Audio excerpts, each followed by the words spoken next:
कांग्रेस आलाकमान ने चुनाव में पूर्वांचलियों को साधने के लिए शुक्रवार को पूर्वांचल के नेताओं को मैदान में उतारा।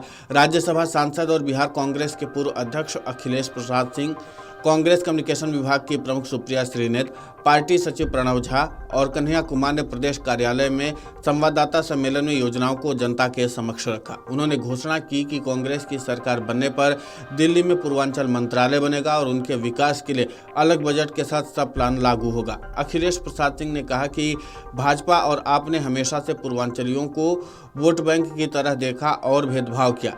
केजरीवाल और भाजपा नेताओं के बयान पूर्वांचलियों के प्रति उनकी नकारात्मक सोच को दर्शाते हैं, जबकि कांग्रेस पूर्वांचल वासियों के जीवन स्तर को बेहतर बनाने के लिए प्रतिबद्ध है। प्रणव झा ने कहा कि दिल्ली के विकास में पूर्वांचलियों का अहम योगदान रहा है। उन्होंने शीला दीक्षित सरकार के कार्यकाल में छठ महापर्व के आयोजन और पूर्वांचल की सांस्कृतिक पहचान को महत्व देने की बात दोहराई। दिल्ली में 20 विधानसभा सीटों पर पूर्वांचल वासी प्रत्यक्ष और 45 सीटों पर अप्रत्यक्ष रूप से चुनाव परिणामों को प्रभावित करते हैं। उन्होंने छठ महापर्व को महाकुंभ की तर्ज पर भव्य रूप से आयोजित करने का वादा किया। वहीं सुप्रिया श्रीनेत ने कहा कि भाजपा और आम आदमी पार्टी केवल पूर्वांचलियों को वोट बैंक के रूप में देखते हैं। दिल्ली के विकास की रीढ़ रहे पूर्वांचलवासी अब भी गंदगी और बदहाली में जीवन जीने को मजबूर है। कांग्रेस की सरकार बनने पर पूर्वांचल के 30 से 35 लाख लोगों के लिए अलग अलग मंत्रालय बनाकर उनकी समस्याओं का समाधान किया जाएगा। जबकि कन्हैया कुमार ने कांग्रेस की 5 गारंटियों पर प्रकाश डाला। उन्होंने कहा कि कांग्रेस सरकार हर घर को कूपन देगी, जिससे परिवारों को 5 साल में 10 लाख रुपए की बचत और 25 लाख रुपए का स्वास्थ्य बीमा मिलेगा। इसके अलावा महिलाओं को 2500 रुपए प्रतिमाह प्यारी दीदी योजना के तहत और युवाओं को पहली नौकरी के लिए 8,500 रुपए का भत्ता दिया जाएगा। इसके अलावा कांग्रेस की यह पहल दिल्ली वालों को महंगाई से राहत, शिक्षा, स्वास्थ्य और वित्तीय सुरक्षा प्रदान करेगी। साथ ही 500 रुपए में गैस सिलेंडर और मुफ्त राशन की योजना भी लागू की जाएगी। बिहार प्रदेश कांग्रेस कमेटी के अध्यक्ष अखिलेश प्रसाद सिंह ने कांग्रेस के सोशल मीडिया विभाग की प्रमुख सुप्रिया श्रीनेत, पार्टी नेता कन्हैया कुमार और प्रणव झा ने पूर्वांचली लोगों से जुड़े मुद्दों को लेकर आम आदमी पार्टी पर जमकर निशाना साधा और अलग मंत्रालय का वादा किया। ये सभी नेता मूल रूप से पूर्वांचली हैं। अखिलेश प्रसाद सिंह ने तो शुक्रवार को कहा कि एक तरफ अरविंद केजरीवाल जी पूर्वांचल के लोगों को यह कहकर अपमानित करते हैं कि वे 500 रुपए का टिकट कटा कर आते हैं और 5 लाख रुपए का इलाज करा के चले जाते हैं। दूसरी तरफ जेपी नड्डा जी हमारी तुलना बांग्लादेशी घुसपैठियों से करते हैं।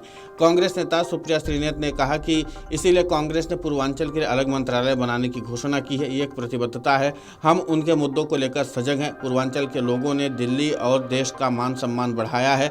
उनके लिए अलग मंत्रालय बनाना जरूरी है। आप और भाजपा ने 30-35 लाख लोगों को नजरअंदाज कर सिर्फ वोट बैंक बनाने का जो पाप किया है उसका अंत करना होगा।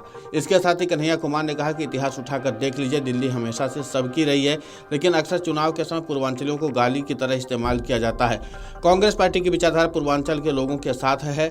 हर वर्ग का विकास करना हमारा लक्ष्य है। इसलिए जब आप कांग्रेस की गारंटियों को देखेंगे, जिन्हें कांग्रेस का कूपन नाम दिया गया है, इसमें सभी की बात हो रही है और सभी के विकास की बात हो रही है। कुल मिलाकर के कांग्रेस ने पूर्वांचली वोटर्स पर एक बड़ा सियासी दांव चला है। जाहिर सी बात है कि अगर इस वोट बैंक को कांग्रेस साधने में सफल हो जाती है तो जाहिर सी बात है कि कांग्रेस का दिल्ली में सत्ता वापसी हो सकती है। लेकिन दिलचस्प बात यह है कि कांग्रेस के वादे पर पूर्वांचली वोटर्स कितना ज्यादा भरोसा करते हैं, यह महत्वपूर्ण होगा, क्योंकि पूर्वांचली वोटर्स को लुभाने के लिए सिर्फ अकेले कांग्रेस काम नहीं करे, बल्कि आम आदमी पार्टी से लेकर के भारतीय जनता पार्टी वो भी इसी रेस में शामिल हैं। और पूर्वांचली वोटर्स इस समय दिल्ली में किंग मेकर की भूमिका में बने हुए हैं और उनकी संख्या इस बात की तस्दीक कर रही है।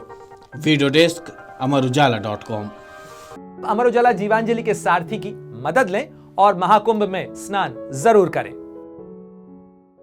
अमर उजाला जीवांजलि के सारथी की मदद लें और महाकुंभ में स्नान जरूर करें।